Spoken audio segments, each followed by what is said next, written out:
Kumusta kayong lahat? Hiyori nga pala ng Wano Kuni Anime.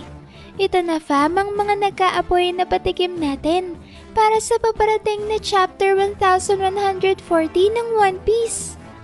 Sana pala'y ilike niyong videong to at sana'y huwag niyong skip kahit yung maikling ads lang dahil sobrang laking tulong na nito sa akin at sa ating channel.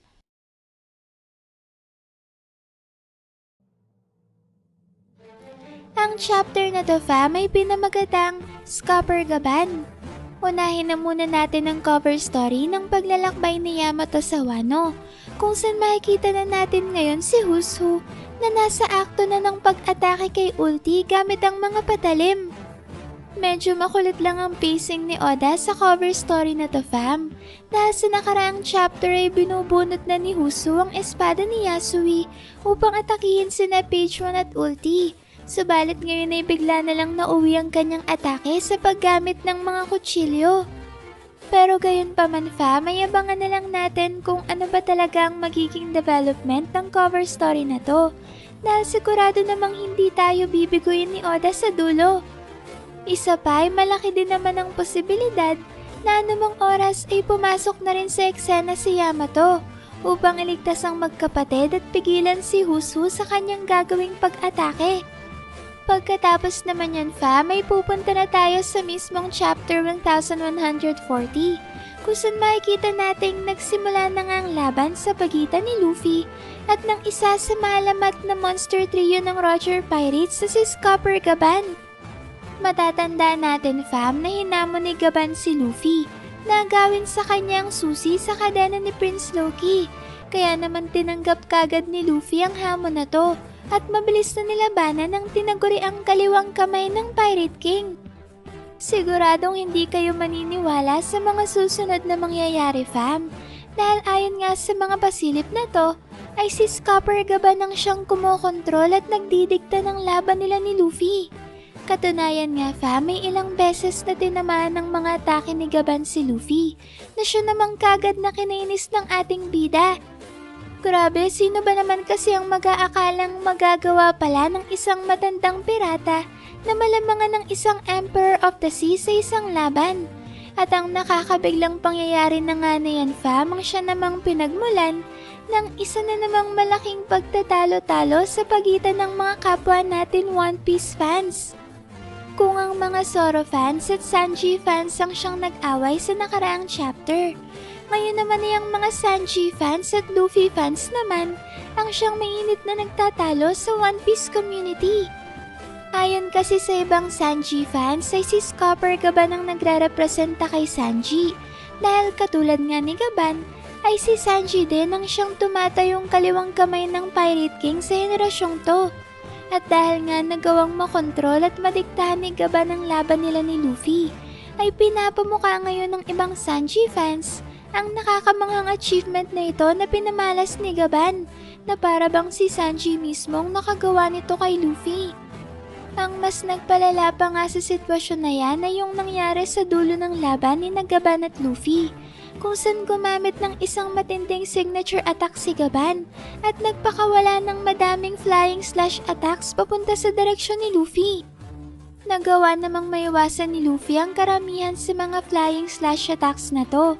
Subalit may isa dito na kinailangan pang salagin ni Zoro para lang maprotektahan ng kanyang kapitan. At pagkatapos nga niyan fam, may naghanda na si Zoro upang tulungan si Luffy na labanan si Gaban. Habang si Luffy naman ay nagdesisyon na gamitin ang kanyang Gear 5 transformation dahil nga nagsisimula na siyang mainis sa nagiging takbo ng kanilang laban. Yan na nga fam ang tinutukoy ko kanina na nagpalala ng pagtatalo-talo sa pagitan ng mga Sanji at Luffy fans, na sa puntong ito ay sinamahan na rin ng mga fans ni Zoro. May iba kasing makukulit na Sanji fans na pilit na ipinupunto ang susunod na gagawin ni na Luffy at Zoro, na sinasabing pagtutulungan raw nila si Scupper Gaban. Ang ibig sabihin raw kasi nito ay magiging ganito kalakas si Sanji at kinakailangan pang magsanib persa ni na Luffy at Zoro para lang matalo ang kaliwang kamay ng Pirate King na isa ng matanda at wala na sa kanyang prime o kalakasan. Bilang pagdepensa naman ng mga Luffy fans ay pinapansin nila na nagawa lang naman raw malamangan ni Gaban si Luffy dahil ito ay nasa kanyang base form lang at ngayon ngang ginamit na niya ang kanyang Gear 5 form ay siguradong wala nang binatbat sa kanya si Gaban. Sa kasamaang palad naman fam ay hindi na natin makikita ang konklusyon ng labang to dahil pagkatapos na makapag-transform ni Luffy sa Gear 5 at sumali ni Zoro sa laban, ay doon naman biglang umayaw at sumuko si Gaban at pagkatapos ay binigay na niya ang susi sa dalawa. Ang puntong yan naman ng laban fam ang ginamit ng mga Zoro fans upang ipagtanggol si Zoro dahil sinasabi ng mga ito na kaya raw biglang napasuko si Gaban ay dahil sa hindi inaasahang pagsali ni Zoro sa laban nila ni Luffy. O diba, sa sobrang tindi ng chapter na to ay sumali na rin ng mga fans sa laban at nagrambulan na sa iba't ibang mga platforms at mga comment section. Siguro pa may tama lang na mangibabaw si Gaban sa laban nila ni Luffy. Dahil ano pa ba ang sense ng pagpapakilala ni Oda kay Gaban sa dulong bahagi na ito ng kwento kung basta-basta lang pala siya malalampaso ng walang kalaban-laban? Pinapakita lang dito ni Oda na malaki pa ang pwedeng maging improvement sa lakas sa teknik ni Luffy, kaya tiyak na marami pang ituturo si Gaban sa kanya. Yan ang dahilan fam kaya hindi isang masamang bagay na madiktahan ni Gaban ang laban nila ngayon ni Luffy, dahil sa parang ito natin mas maiintindihan kung gaano talaga kalakas ang mga halimaw ng old era. At kasabay na nga nito ay mauunawaan na rin natin ang antas ng lakas na mahihigitan o malalampasan ni na Luffy sa dulo ng kwento. Alam naman natin fam na hindi lahat ng mga Sanji fans at Zoro fans ay makukulit o medyo may pagka-toxic. Lahat naman tayo ay nadadala ng ating emosyon paminsan-minsan. At yun nga ay dahil sa ating matinding passion sa anumang bagay na ating kinahihiligan. Kaya naman hindi talaga may iwasan na magkaroon ng pagtatalo-talo sa pagitan natin ng mga One Piece fans. Dahil lahat naman tayo ay sobrang passionate sa paborito nating anime at manga. O kahit sa iba pa nating mga libangan at paniniwalaan. Kaya naman sa huli ay intindihin nilang natin ang isa't isa.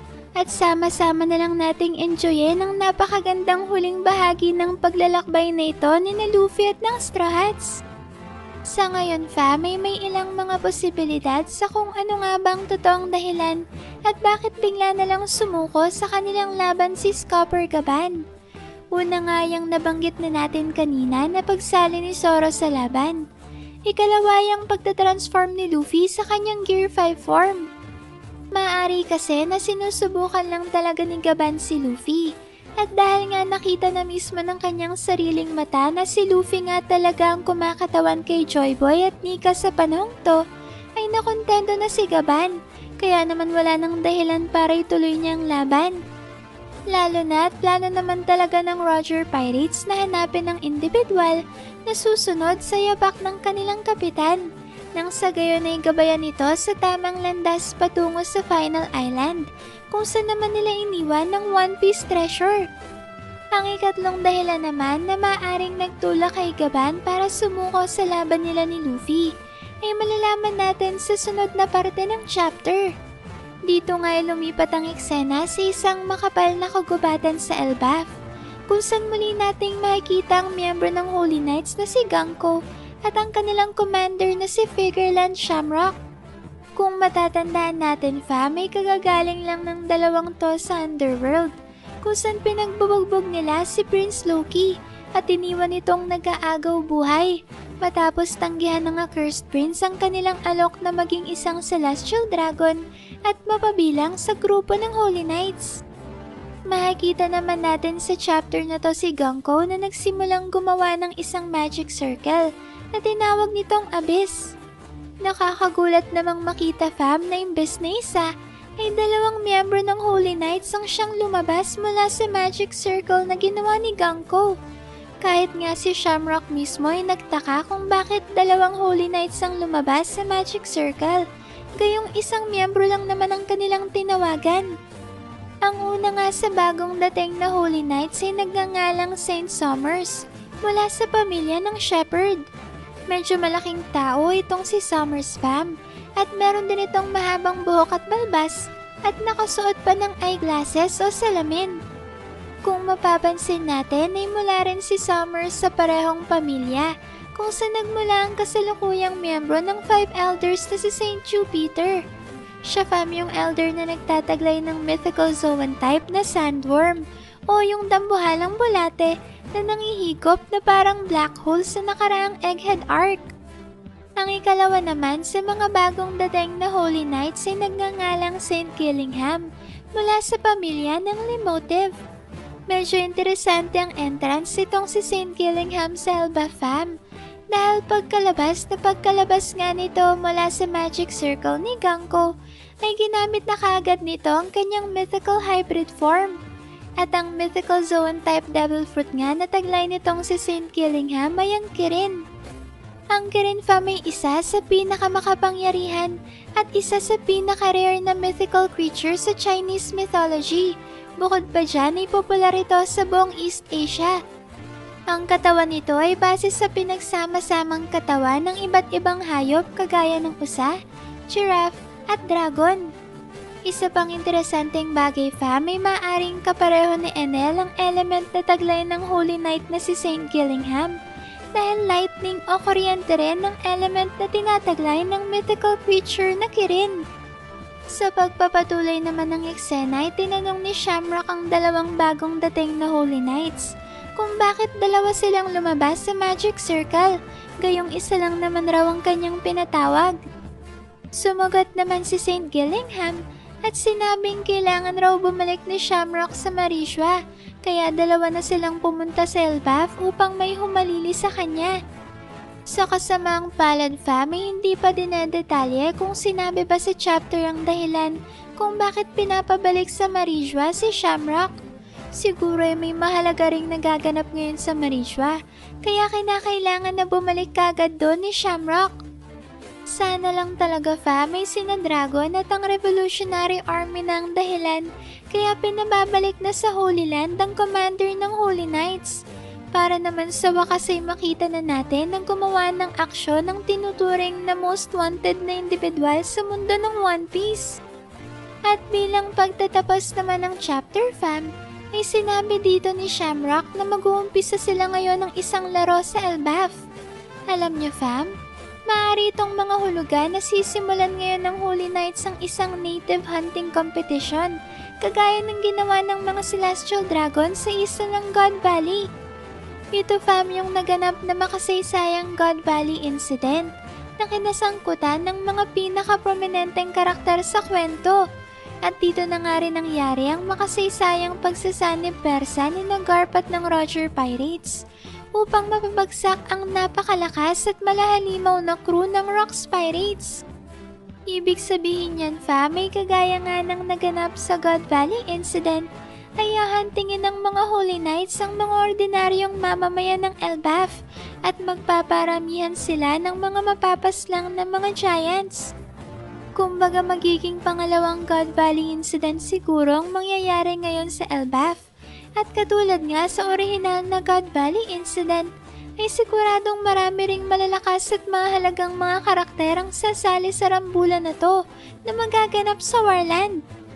At dahil nga posibleng naramdaman ulit ni Gaba ng haki ng dalawang bagong dating na Holy Knights, ay malaki ngayon ang posibilidad na dumiretso na kagad sina Luffy sa kagubatan kung nasan ngayon ng Holy Knights. At mula nga sa puntong yun fam ay makakainkwentro na ni Luffy ang Holy Knights na isa sa pinakamalakas na grupo na kinokontrol ni Im-sama. Grabe fam, nakaka-excite naman ang mga bagong pasabog ni Oda sa chapter na to. And to think na mga patikim pa lang yan. At marami pang mahalagang impormasyon ang hindi pa natin nakikita tungkol sa paparating na chapter. Kaya naman siguradong mas lalo pang magiging maaksyon ang chapter 1140. Ang mas matindi pa nga dyan fam ay walang break ang One Piece manga sa susunod na linggo. Kaya tuloy-tuloy lang ang hype sa paborito nating manga. Asahan natin na ang chapter 1140 ay lalabas sa Feb 21 Friday para sa fan translation at Feb 24 Monday naman para sa official English release.